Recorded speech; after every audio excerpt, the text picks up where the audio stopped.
श्री शिवाय नमस्तु भयम। दोस्तों, जैसा कि आप सभी लोग जानते हैं कि 23 जनवरी 2026 शुक्रवार को पड़ रही है माघ महीने की शुक्ल पक्ष बसंत पंचमी व्रत और सरस्वती पूजा, जो बहुत ही खास है। और दोस्तों, ये वो तिथि है जो कि माघ महीने में शुक्रवार को पड़ रही है, तो इस दिन का महत्व और भी अधिक बढ़ जाता है। पूज्य गुरु जी ने कहा है कि अगर कभी भी मौका लग जाए और माघ महीने की बसंत पंचमी व्रत शुक्रवार को पड़ जाए तो इस दिन आपको 11 गेहूं के दाने वाला उपाय जरूर करना चाहिए, क्योंकि ऐसा संयोग बहुत ही कम आता है।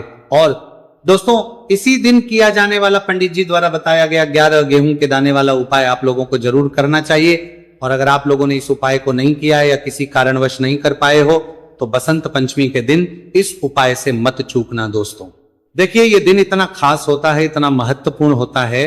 देखा गया है कभी कभी बड़े बड़े पूजा पाठ अनुष्ठान से जो मनोकामना पूर्ण नहीं होती है, वो माघ महीने के शुक्रवार के दिन एक छोटे से करने से ही आपकी मनोकामना पूर्ण हो जाती है। और बहुत सारे लोगों ने इस उपाय को किया भी है और उनको इस सारे उपाय को करने का फल भी जरूर मिला है। अगर आप लोग भी इस उपाय को बसंत पंचमी के दिन करना चाहते हैं तो आप इस उपाय को पहले अच्छे से समझ लेना, सुन लेना, उसके बाद करना। आपको इस उपाय का फल जरूर मिलेगा। देखना, आपकी सभी मनोकामनाएं पूरी हो जाएंगी। दोस्तों, हम आपको यहां पर बता दें कि ये जो गेहूं के दाने वाला उपाय, ये उपाय पंडित जी ने अपनी अभी की शिव महापुराण की कथा में ही बताया है। और इस उपाय को करने से आपके घर में चाहे किसी भी प्रकार की दुख और समस्या क्यों ना चल रही हो, आपको उसका कारण भी नहीं पता है कि भाई ये समस्या किस कारण से चल रही है। उसका कुछ भी कारण हो सकता है, जैसे पितृदोष हो सकता है, काल सर्प दोष हो सकता है, या किसी भी तरह का मंगल दोष भी हो सकता है, और भी बहुत तरह के दोष होते हैं, कुछ भी हो सकता है। पर आपको इसको करने के लिए अपने दोष को पता लगाने की भी जरूरत नहीं है। आपके घर में किस कारण से इतनी दुहक और परेशानी आ रही है, वो भी आपको पता लगाने की जरूरत नहीं है। बस शुक्रवार के दिन इस उपाय को कर लेना, क्योंकि इसी एकमात्र उपाय को करने से आपके पूरे घर परिवार में सुख और शांति हो जाएगी। आपके घर में अच्छे अच्छे काम होने लगेंगे। आपकी जो भी मनोकामना होगी वो भी धीरे धीरे करके पूर्ण होना शुरू हो जाएंगी। अब हम समझते हैं इस गेहूं के दाने वाले उपाय को आपको करना कैसे है, किसको करना है, किस समय करना है और कैसे करना है। देखो, उपाय बिल्कुल आसान है, बस समझने वाली बात है। ध्यान से समझिए, उसके बाद ही आप लोग जो है इस उपाय को जरूर कीजिएगा। लेकिन उससे पहले जो भी मेरे भाई, मेरी प्यारी बहनें आज चैनल पर पहली बार आए हैं या मेरी आवाज आज पहली बार सुन रहे हैं, अगर आप भी महादेव के सच्चे भक्त हैं तो वीडियो को और चैनल को सब्सक्राइब जरूर कर लें और कमेंट बॉक्स में लिखें हर हर महादेव, जय भोलेनाथ। अब सबसे पहली चीज हम लोग ये समझते हैं कि इस 11 गेहूं के दाने वाले उपाय को इस शुक्रवार के दिन किसको करना है। तो देखिए, इस उपाय को घर के सभी सदस्यों को करने की बिल्कुल भी जरूरत नहीं है। घर में से कोई एक मुख्य बड़ा सदस्य ही इस उपाय को करेगा तो उस घर परिवार के सभी सदस्यों को इस उपाय को करने का फल मिल जाएगा। पर वो बड़ा सदस्य कौन होगा, कौन व्यक्ति इस उपाय को करेगा? तो यहां पर देखिए, हम आपको बता दें, घर की बड़ी माताएं बहनें होंगी। घर की बड़ी माताओं बहनों में से कोई भी एक माता बहन इस वाले उपाय को कर सकती है। अपने पूरे घर परिवार के लिए घर में सभी सदस्यों को इस उपाय को करने की जरूरत नहीं है। मात्र घर की जो बड़ी माताएं बहनें हैं उनमें से कोई भी एक माता बहन इस वाले उपाय को करेगी तो उसके घर परिवार के पूरे सदस्यों को इस उपाय का फल मिलेगा। अगर किसी कारणवश माताएं बहनें घर में उपस्थित ना हो या वो इस उपाय को कर रही हो, कुछ दिक्कत हो, तो भाई उस जगह पर फिर घर का कोई बड़ा व्यक्ति भी इस उपाय को कर सकता है। माताओं बहनों के कहने का मतलब यह था कि माताएं बहनें घर की लक्ष्मी होती।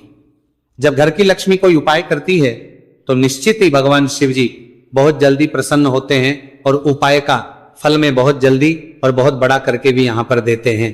तो आप लोग ये बात समझ गए होंगे। अब हम ये बात समझते हैं इस वाले उपाय को हमें करना किस समय है। इस 11 गेहूं के दाने वाले उपाय को हमें इस शुक्रवार बसंत पंचमी के दिन करना किस समय। तो देखिए, इस उपाय को करने का जो समय है शाम का समय है। अब देखिए, यहां पर हम मुख्य रूप से सुबह का समय नहीं बोलेंगे, क्योंकि देखिए ये जो नया साल है और आप सभी लोग जानते हैं इसका शाम का जो समय होता है ना, इस दिन भगवान शिव और माता पार्वती जी का सबसे प्रिय दिन होता है। तो आप लोग इस गेहूं के दाने वाले उपाय को शाम के समय में कर सकते हो। और देखो, अगर सुबह करोगे तो आप 8 बजे से 11 बजे के मध्य उपाय को कर सकते हो। और देखो, अगर शाम के समय कर रहे हो तो इस दिन जरूर शाम के समय का ध्यान रखना कि रात के 6 बजे से लेकर 7 बजे के बीच में अगर आप इस उपाय को कर सकते हो तो बिल्कुल कर दी लेना, पूरी कोशिश करना, आपको उपाय का फल जरूर मिलेगा। ये बात आपको समझ आ गई। अब बात करते हैं उपाय की।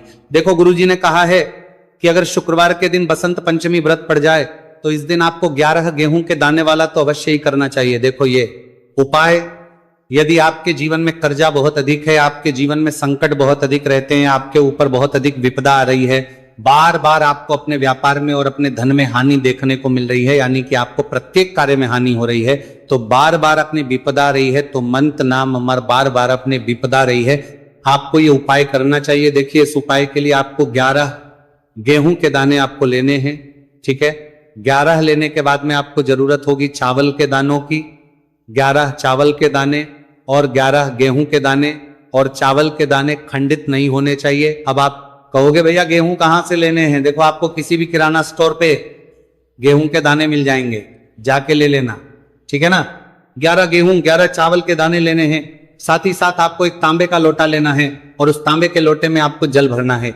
जल आपका खुद के घर का होना चाहिए, मंदिर का नहीं होगा। अब आप ये सब सामग्री लेकर पहुंच जाओगे महादेव के शिवलिंग के पास में। शाम के टाइम पे प्रदोष काल में देखो, जब आप ये उपाय कर रहे हो तो अपना फेस रखना उत्तर दिशा, नॉर्थ डायरेक्शन की तरफ। अब यहां पे जो मैं आपको क्रम बताने जा रहा हूं ना, उस मेरे क्रम को बहुत ध्यान से सुनिए। महादेव को अगर कोई सबसे प्रिय है ना, तो उनकी सबसे छोटी पुत्री जिनका नाम है माता अशोक सुंदरी, जो आपके पास में चावल के 11 दाने हैं ना, चावल के 11 दानों को माता अशोक सुंदरी के स्थान पर आपको अपना नाम और गोत्र बोलते हुए समर्पित कर देने हैं, है ना। चावल के दानों को रखने के बाद में जो आपके पास में तांबे का लोटा है ना, उस तांबे के लोटे को कहीं पे भी हम जल नहीं चढ़ेंगे। सिर्फ और सिर्फ माता पार्वती का जो हस्तकमल आपको दिख रहा है, यहीं पे गोल गोल आपको समर्पित करना है, उसी जल को, और कहीं नहीं। ना तो माता अशोक सुंदरी के स्थान पर, ना तो के ऊपर, सिर्फ आपको यहाँ पे गोल गोल जलाधारी पर आपको उस जल को समर्पित करना है। अब आपके पास में बचे हुए हैं 11 गेहूं के दाने और बचे हैं, उन्हीं 11 गेहूं के दाने को आपको अपनी मनोकामना, अपने विशेष कहते हुए महादेव के शिवलिंग के ऊपर अगर आप बसंत पंचमी के दिन प्रदोष काल में समर्पित कर देते हैं तो आपकी जो भी मनोकामनाएं होंगी, जो भी विश होंगी, महादेव पूरी जरूर करते हैं। अन्न समर्पण करने से, उस खासकर गेहूं को समर्पण करने से हमारी इच्छाएं पूरी होती हैं। और अगर वो दिन बसंत पंचमी का दिन हो, तब तो इससे सुंदर संयोग कुछ भी नहीं हो सकता आपकी इच्छाओं को पूरा करने के लिए। बहुत स्पेशल, बहुत प्यारा सा उपाय आप सभी को जरूर करना है। ध्यान में रखिएगा, ये उपाय प्रदोष काल में करना है। देखो गुरुजी ने कहा है, भगवान शिव के शिवलिंग पर 33 कोटि देवी देवताओं का वास होता है। अगर हम लिंग के सामने कुछ भी उपाय करते हैं तो हमारे सभी देवी देवता हमसे खुश हो जाते हैं। ये उपाय आपको अवश्य करना है। देखो सुबह के टाइम नहीं कर सकते, ठीक है। अब बात करते हैं अगले उपाय की। देखिए इस उपाय के लिए आपको 2 दीपक लेने होंगे। दोनों ही दीपक आप मिट्टी के भी ले सकते हैं और दोनों ही दीपक आप शुद्ध आटा मढ़कर उनके भी तैयार कर सकते हैं। अब दोस्तों दोनों ही दीपक के अंदर आपको शुद्ध घी का प्रयोग करना होगा और एक दीपक अंदर आपको गोल रुई की बाती का प्रयोग करना होगा और एक दीपक के अंदर आपको लंबी बाती का प्रयोग करना होगा। लंबी बाती वाले दीपक के अंदर आप मौली वाला जो धागा आता है कलावा का, उसकी बाती का प्रयोग भी आप लंबी बाती वाले दीपक के अंदर कर सकते हैं। देखिए 2 दीपक वाला ये चमत्कारी उपाय केवल शुक्रवार की रात्रि में ही किया जाता है, इसीलिए आपको इस उपाय को बहुत ही ध्यान से समझना। इसी के साथ में आपको 1 चुटकी काले तिल के दाने लेना है और इसी के साथ में आपको मात्र 1 चुटकी हल्दी भी लेनी होगी। अब दोस्तों ये सभी सामग्री लेकर के आपको रात्रि के समय पहुंच जाना है अपने घर में।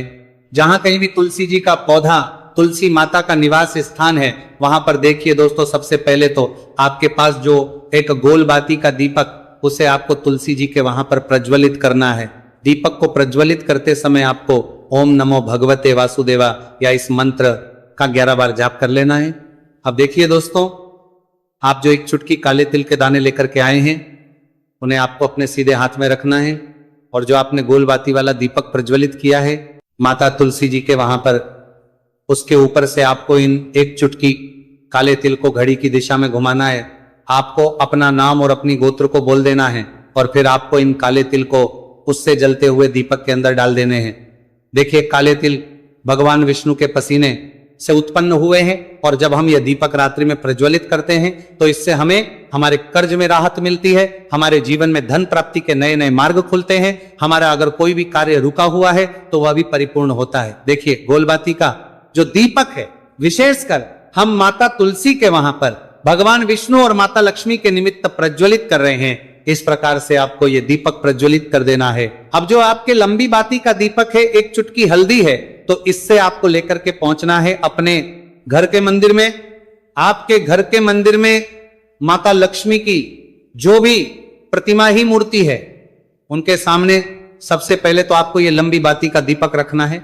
फिर आपको दीपक को प्रज्वलित कर देना है। दीपक को प्रज्वलित करते समय आपको महालक्ष्मी इस मंत्र का जाप करते रहना है।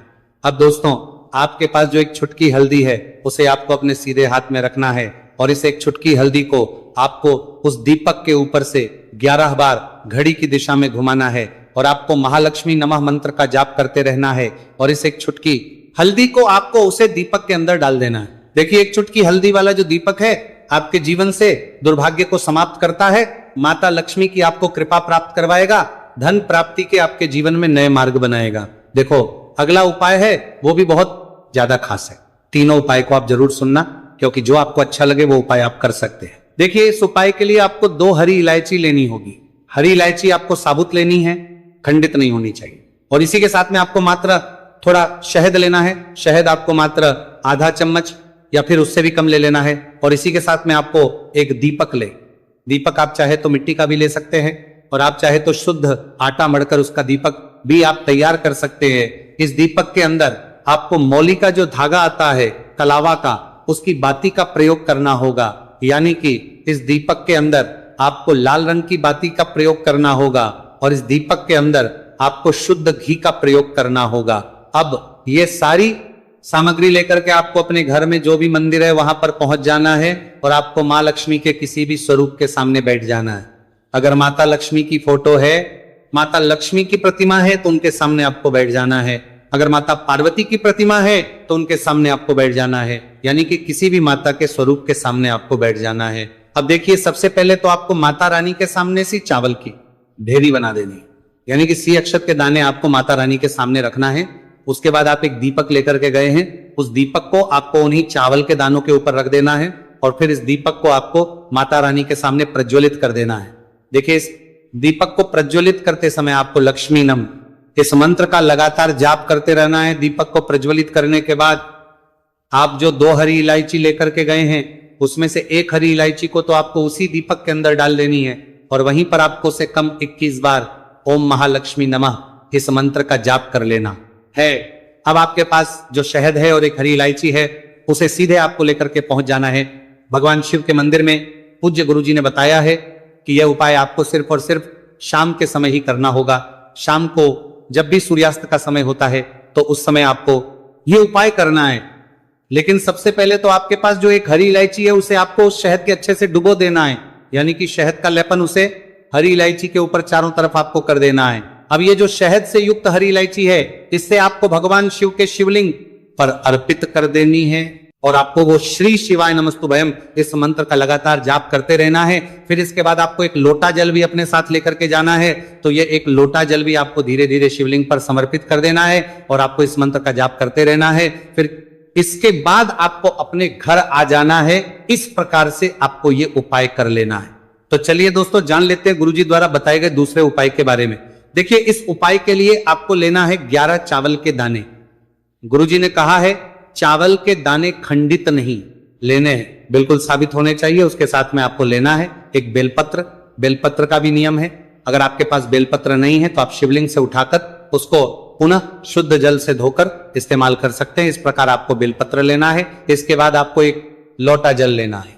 अब ये सब सामग्री लेकर आपको जाना है महादेव के मंदिर में। देखो, अब आपको उत्तर साइड में खड़े हो जाना है, और सबसे पहले आपको एक बेलपत्र अपने हाथ पर और 11 चावल दाने रखकर शिवलिंग के ऊपर अपना नाम और गोत्र बोलते हुए समर्पित कर देना है, और काल लगातार जाप करना है। अब आपको जो एक लोटा जल साथ में लेकर आए थे, उसे धीरे धीरे बेलपत्र और चावल दाने के ठीक ऊपर आपको समर्पित करते जाना है, और शिव पुराण के मूल मंत्र श्री शिवी का 11 बार जाप करना है, और अपनी मनोकामना बोलते जाना है। देखो, बस छोटा सा उपाय करना है, देखना एक दिन आपके सब काम बनने लग जाएंगे।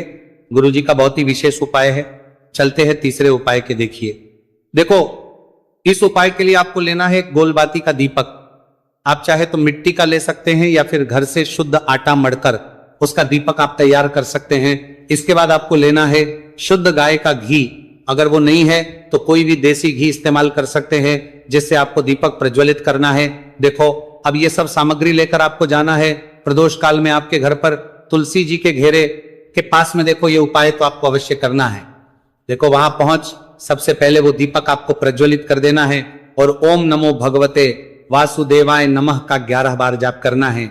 उसके बाद आपको अपने सीधे हाथ में थोड़ी हल्दी लेकर उस दीपक में अपना नाम और गोत्र बोलते हुए डाल देना है। उसके बाद माता लक्ष्मी से आपको प्रार्थना करना है कि हे महालक्ष्मी, हमारी सभी दुख तकलीफों को दूर करो। हे महादेव, हमारे सब